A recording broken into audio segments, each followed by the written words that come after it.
ایک دفعہ کا ذکر ہے کہ کسی جنگل میں ایک چڑیا اور لومڑی رہتے تھے۔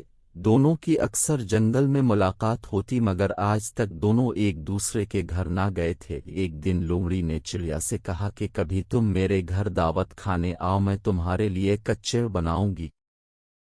ایک دفعہ کا ذکر ہے کہ کسی جنگل میں ایک چڑیا اور لومڑی رہتے تھے۔ دونوں کی اکثر جنگل میں ملاقات ہوتی مگر آج تک دونوں ایک دوسرے کے گھر نہ گئے تھے۔ ایک دن لومڑی نے چڑیا سے کہا کہ کبھی تم میرے گھر دعوت کھانے آؤ، میں تمہارے لیے کچے بناؤں گی۔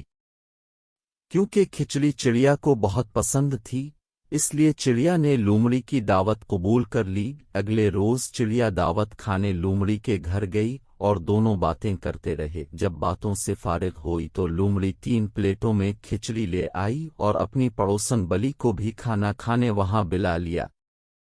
چڑیا بلی کو دیکھ کر پریشان ہو گئی۔ اس نے سوچا کہ لومڑی کو بتا کہ وہ بلی کے آ جانے سے خوفزدہ ہو گئی ہے، مگر خوف کے مارے نہ تو اس سے کچھ کہا گیا اور نہ ہی کچھ کھایا گیا۔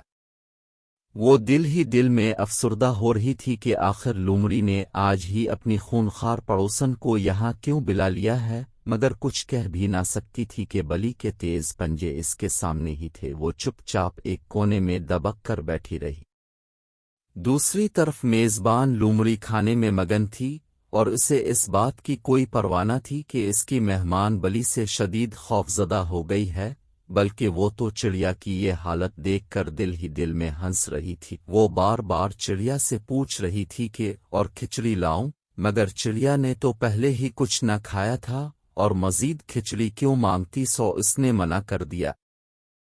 کچھ دیر بعد لومڑی کو ہنستے ہوئے دیکھ کر چڑیا کی سمجھ میں بات آ گئی کہ لومڑی نے جان بوجھ کر اس سے مذاق کیا ہے، چنانچہ چڑیا نے اس سے بدلہ لینے کی ٹھان لی۔ کئی دن بیت گئے۔ ایک دن چڑیا نے لومڑی سے کہا کہ تم نے مجھے دعوت دی، کیوں نہ میں بھی تمہیں دعوت دوں؟ تو پرسوں میرے گھر دعوت کھانے آنا، میں تمہارے لیے مچھلی کا سوپ بناؤں گی۔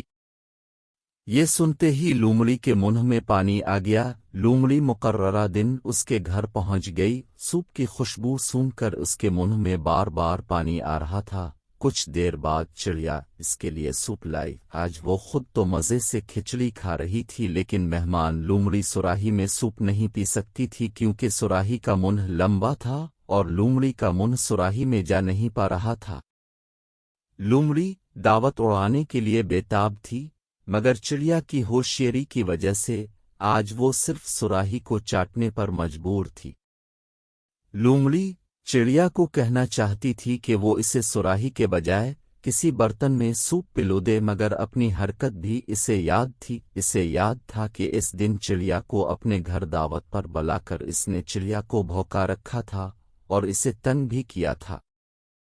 لومڑی سمجھ چکی تھی کہ اس نے دوست کو دعوت پر بلا کر جیسا سکول کیا تھا، آج ایسا ہی بدلہ اسے بھی مل رہا ہے۔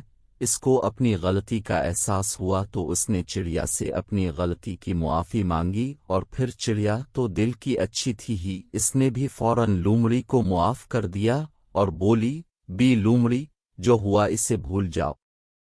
آج سے ہماری دوستی کا نیا آغاز ہوگا اور اس دوستی میں ہم کبھی ایک دوسرے کو تنگ نہیں کریں گے۔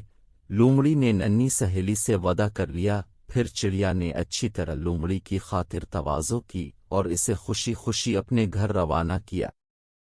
بچوں، اس کہانی سے ہمیں یہ سبق ملتا ہے کہ ہم بھی کسی کے ساتھ برا سلوک نہ کریں، کیونکہ یہ بری بات ہے۔ دوست کا دل دکھانے سے کسی کو خوشی نہیں مل سکتی۔ ویسے بھی سچی دوستی یہ ہے کہ دوست کا ہمیشہ ساتھ دیا جائے، اس کا خیال رکھا جائے اور اسے کبھی جان بوجھ کر کوئی تکلیف نہ دی جائے۔